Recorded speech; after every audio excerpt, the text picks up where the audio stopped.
তা আমার আজকে তো কক্সবাজারে আসার উদ্দেশ্য হলো দুটো। একটা আপনারা জানেন যে বিজিবির এখানে ফ্ল্যাগ রেজিং এক সেরিমনি আছে, প্লাস আমাদের এখানকার যে কর্মকর্তারা আছেন তাদের সাথে একটু মত বিনিময় করা। আইন শৃঙ্খলা পরিস্থিতি নিয়ে আমাদের এখানে আলোচনা হয়েছে। এর আগে একটুখানি এই অ্যাবডাকশন যেটা বলে অপহরণের সংখ্যা একটু বেশি, আর একটা মাদকের একটা কক্সবাজার কিন্তু একটা বড় সমস্যা। আবার আরেকটা হলো যে এখানে কিন্তু পর্যটকের তো আমাদের মেইন আকর্ষণ তো কক্সবাজার, তো এইটা যেন সবসময় ভালো অবস্থায় থাকে, এটা কিন্তু আমাদের সবারই দেখা দরকার, এবং এটা আপনাদেরও সাহায্য সহযোগিতা দরকার। দেখে ক্ষেত্রে আমি আপনাদের একটু ইরিলিভেন্টও হইতে পারে যে আপনারা সত্যি খবর প্রকাশ করেন। গতকাল একটা প্রথম আলোতে আপনারা দেখছেন, একটা সংবাদ দেখছেন না, একজন মহিলা কিন্তু সে ধর্ষিত হয় নাই, কিন্তু তার সম্বন্ধে আমাকে এক মিডিয়া প্রচার করে দিছে। প্রচার করার পর উনি ওখানে সামাজিক তার যে একটা এই ওখানে কিন্তু সেই সমস্যায় পড়ে গেছে। আপনার পড়ছেন কিনা প্রথম আলোর লাস্ট পেজে কিন্তু বড় করে লেখা, কে কে পড়ছেন? পড়ছেন আপনারা প্রথম আলো? এই যে ভাই আমার ছবি না উঠে যেটা জিজ্ঞেস করছি, পড়ছেন? এই জন্য এটা কিন্তু একটা মিডিয়াই হয়তো এই প্রচারটা করছে, কিন্তু এই প্রচারটা করে কিন্তু সেই এই আমার এই বোনের কিন্তু সমস্যা ক্রিয়েট করে দিছে। এরকম অনেক আছে, আপনারা সত্যি খবর দিচ্ছেন, আবার মাঝে মাঝে কিন্তু এই আপনাদের এই দুই একটা খবরের জন্য কিন্তু সমাজে কিন্তু একটা অস্থিরতা দেখা দেয়। এই জন্য আমি আপনাদের অনুরোধ করব, একটা সংবাদ পরিবেশন করার সময় আপনারা চেষ্টা করবেন যেন কারেক্ট সংবাদ চেষ্টা পায়।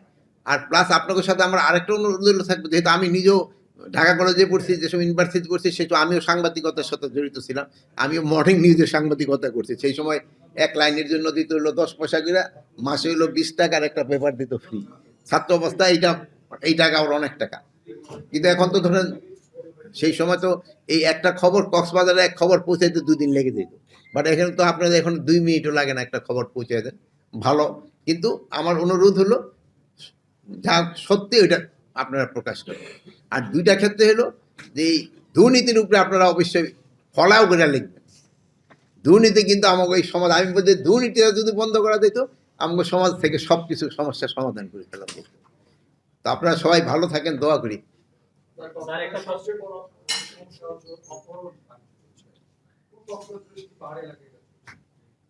হ্যাঁ, আপনি যেটা কথা বলছেন এটা সত্যি কথা বলছেন। এখানে অপহরণটা অনেক বেশি, অ্যান্ড অপারেশনের সাথে কারা জড়িত এটাও আপনারা জানেন। যেহেতু কক্সবাজার যদিও অফিসিয়ালি 12 লাখ রোহিঙ্গাকে এখানে আশ্রয় দেওয়া হয়েছে, কিন্তু সংখ্যা কিন্তু আরও বেশি, এবং তারা কিন্তু বিভিন্ন অপকর্মের সাথে জড়িয়ে গেছে, বিভিন্ন অপকর্মের সাথে জড়িয়ে গেছে। এখন তাদের আমরা কত তাড়াতাড়ি আমরা যদি তাদের তাদের এলাকায় বা তারা যেই এলাকার বাসিন্দা, যেই দেশের বাসিন্দা ফেরত দিতে পারি, অতই আমাদের জন্য মঙ্গল। এরা এরাই কিন্তু সবচেয়ে সমস্যাটা ক্রিয়েট করতেছে। এতে কিন্তু কক্সবাজার বাসী বদনাম হয়। যেমন একটা রোহিঙ্গা যে সময় একটা অন্যায় করে, সেই সময় বলতে কক্সবাজার এই ঘটনাটা করছে, সেই সময় কিন্তু সে আর রোহিঙ্গাটা আসে না। যেন আমরা চেষ্টা করতে কত তাড়াতাড়ি এই দেশ থেকে ওদের দেশে স্থানান্তরিত করা যায়। স্যার একটা প্রশ্ন ছিল যে আন্তর্জাতিক বিভিন্ন গণমাধ্যমে নিউজগুলো প্রকাশিত হয়েছে, বেশ কিছুদিন ধরে সমালোচনার জন্ম দিয়েছে। চকরিয়া থানার ওসি, বর্তমান এই যে কক্সবাজার জেলার চকরিয়া থানার ওসি মঞ্জুর কাদের ভূঁইয়া, তার বিরুদ্ধে 2 দিন আগেও ঝাড়ুজোতা মিছিল হয়েছে। তার বিরুদ্ধে ইতিমধ্যে 3টা মামলা হয়েছে। সাংবাদিক নির্যাতনের মামলা হয়েছে, ইভেন মার্ডার মামলা হয়েছে, তারপরে তার বিরুদ্ধে নারী নির্যাতনের মামলা হয়েছে। 4-5 হাজার মানুষ গত 2 দিন আগে তার বিরুদ্ধে ঝাড়ুজোতা মিছিল করেছে। হ্যাঁ, এত বিতর্কিত হওয়ার পরেও কেন স্যার এত বিতর্কিত হওয়ার পরেও একজন ওসিকে এবং ঊর্ধ্বতন কর্তৃপক্ষরা কোনো সমাধান নেই। হাফিজ কই ওই ডিভিশনাল কমিশনার চিটাগাংয়ে মিলাও দেখি। স্যার এত বিতর্কিত হওয়ার পরেও একজন যে ঊর্ধ্বতন কর্তৃপক্ষরা তার বিরুদ্ধে যে কোনো ব্যবস্থা নেয়নি, এবং তার যে সাংবাদিকদেরকে ধরে নিয়ে গিয়ে এক থানা থেকে আরেক থানায় নিয়ে গিয়ে রাতের বেলায় যে নির্যাতন করছে স্যার, হেফাজত নির্যাতন নিবারণ আইনে মামলা হয়েছে স্যার তার বিরুদ্ধে, এবং তার বিরুদ্ধে মারার মামলা হয়েছে। তারা আজকে উদ্যোগ করবে। হ্যাঁ স্যার, ইভেন তার বিরুদ্ধে স্যার গত 2 দিন আগে সারা মানুষ ডিআইজি স্যার না কমিশনার স্যার? ডিআইজি চিটাগাং, হ্যাঁ রেঞ্জের ডিআইজি আপনাকে না হলো যে কেউ একজন মিরান। স্যার আরেকটা প্রশ্ন, আমি এটার সমস্যাটা দেখিনি।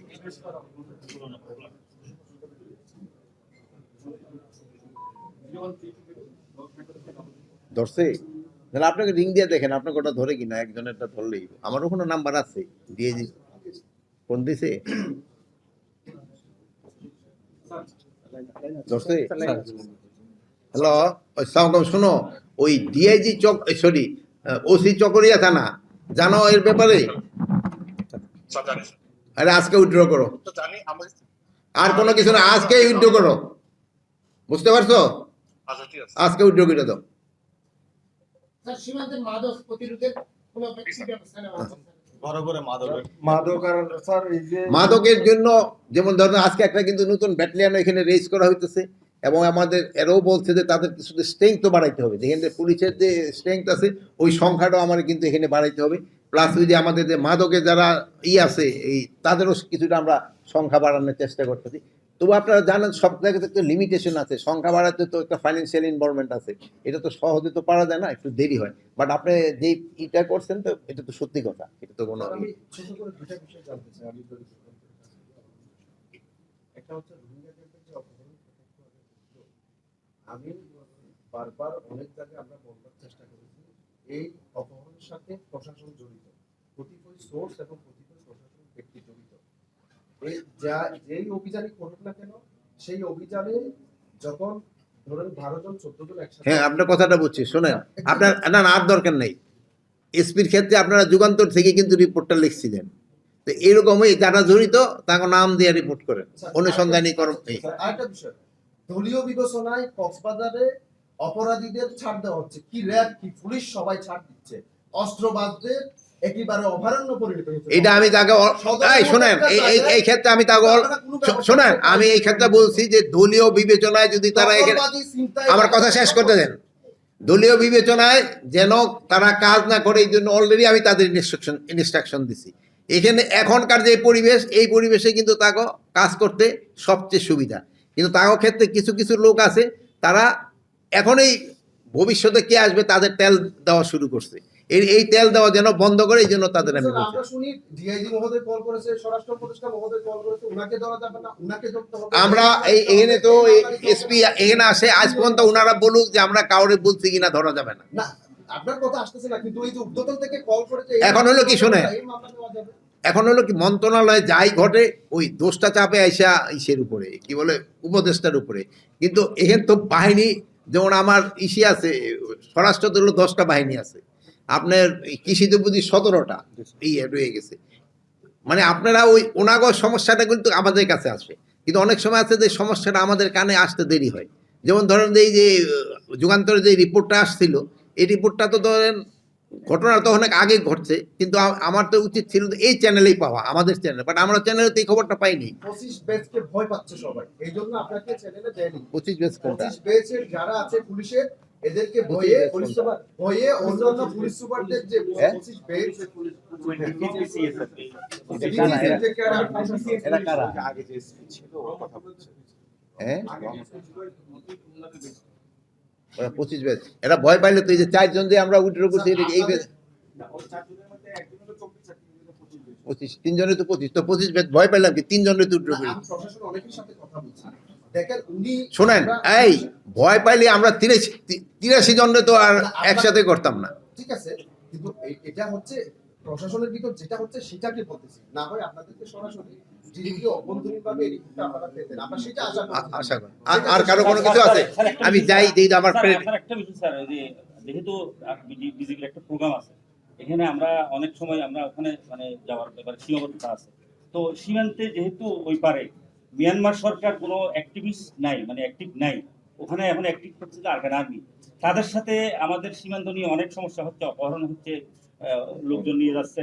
তো এই ক্ষেত্রে আরকান আর্মির সাথে আমাদের কোনো ফর্মাল বা ইনফর্মাল কোনো আলাপ আলোচনা হচ্ছে শোনেন, না, বা এখানে ব্যবসায়িক কোনো সমস্যা? আপনি হলো তো এটা কারেক্টলি বলছেন, যেহেতু সরকার হলো মিয়ানমার সরকার, আর পুরা বর্ডার বেল্ট দখল করা হয়েছে আরাকান আর্মি দিয়ে। এখন হয় কি দেন, ওই ইসের থেকে যে জিনিসপত্র আনার সময় সীমা মিয়ানমারের এলাকা ধরেন ইসের থেকে মাল, শীত হয়ে থেকে মাল আসবে, ওরা ওখান থেকে ট্যাক্স নেয়, আবার এদিক দিয়ে ক্রস করার সময় আরাকান আর্মিও নেয়। এটা একটা ডিফিকাল্ট সিচুয়েশন, কিন্তু এই জন্য একটা কিন্তু হাই রিপ্রেজেন্টেটিভ করা হয়েছে একজনকে, খলিলুর রহমান ভাইরে দিয়া, মানে উনি উপদেষ্টাদেরই সমমর্যাদার এইটারে কিভাবে সলভ করা যায় এই জন্য সরকারও কিন্তু চিন্তা ভাবনা, এটা একটা বড় ধরনের সমস্যা। এটা তো এই ধরনের যে সহজে তো এটা সমস্যার সমাধানটা করা যাবে না, বাট আমরা চেষ্টা করতেছি এটা কিভাবে সমস্যা। তো আপনি যে বলে যে যোগাযোগ জনগণের সাথেই রাখতে হচ্ছে, ফর্মালি এবং ইনফর্মালি। আপনারা ভালো থাকেন, দোয়া করি, আল্লাহ হাফেজ। Thank you sir.